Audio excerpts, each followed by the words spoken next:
That is so true. Mr. Poole can be so annoying. I'd love to.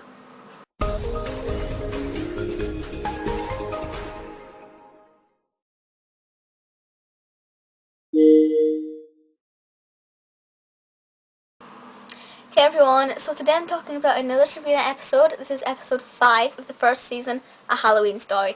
Now this is the first Halloween Sabrina episode we had, which is very exciting. It's a really lovely concept because obviously Sabrina and the Spellmans are witches. Halloween is a big deal for them. Straight away you can tell that it means something. Now this aired on the 25th of October 1996, so just a few days before Halloween itself. So it's a really good way to get you prepared.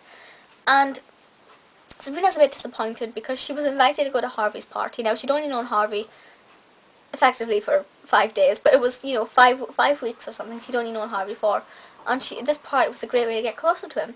But Zelda and Hilda are like, no, you have to come to this family sort of Halloween reunion party. We have it all the time. And Sabrina can't really get out of it. So what she does is she uses a clone spell where she spins the clone and the clone can speak, but you can only give this clone three phrases. Now Sabrina is still a trainee witch. She's still learning to use her power, so she doesn't necessarily think of the side effects that having a clone of herself running around Westbridge could do. But she dresses a clone up in traditional sort of black witch costume, and she gives it 3 phrases. That is so true. Mr. Poole can be so annoying. I'd love to. 3 phrases which in Sabrina's life would come in useful, but for most other people would be pretty useless, really. So she sends the clone off to Harvey's party, and while the clone's there, she has to go to this family reunion. So you have 2 different worlds to keep up with. You have to keep up with the clone's world, and you have to keep up with Sabrina's world. And in both, there are problems. First of all, there's a really funny scene, actually, where Salem is having lunch with McLean, which is Marigold's white fluffy cat, and McLean eats too much kibble, and she drinks a bit too much. And there's a scene where she just sort of goes... like that, where her head just falls into the food. I absolutely love that. I thought that was absolutely fantastic. And Salem in his little sparkly costume I thought was really cute. I really loved Salem in this episode. He was gorgeous. So the problem Sabrina has is that she has to put up with her bratty cousin Amanda. She puts her in a jar. She puts her math teacher in a jar. Even though Amanda is younger than Sabrina, her magic is a lot more powerful because she's using it a lot longer, and Sabrina inside the jar can't really do much. And Amanda is just a brat, basically. This is the first look we had at Amanda, but it's a really good sort of first introduction because we get to see just how feisty she is. And then you get the bit where Sabrina is giving her reanimation, and Amanda's like, I want a reanimation, I want a reanimation. And of course people are like, what's a reanimation? But obviously we learn that it's a token that can be used to bring back a loved one from the dead.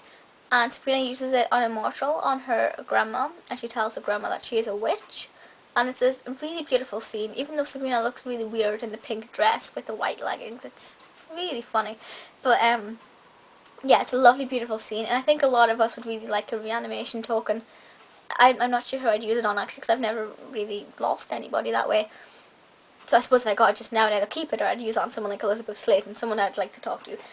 But yeah, the clone Sabrina causes a lot more havoc.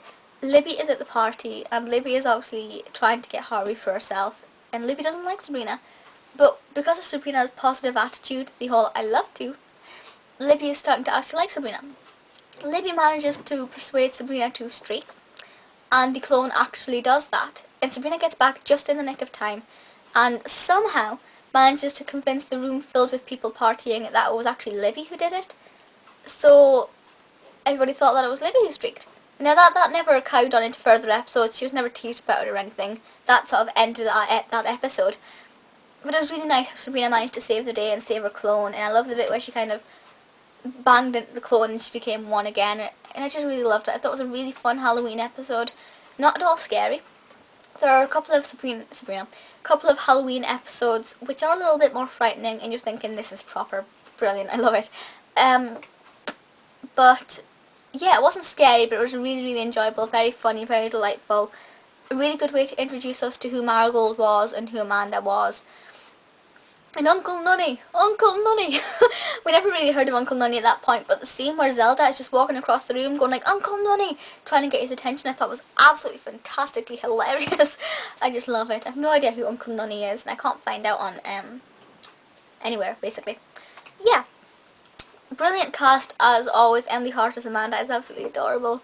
Beth and Caroline and Melissa and Richert, Emily Green, all absolutely fantastic.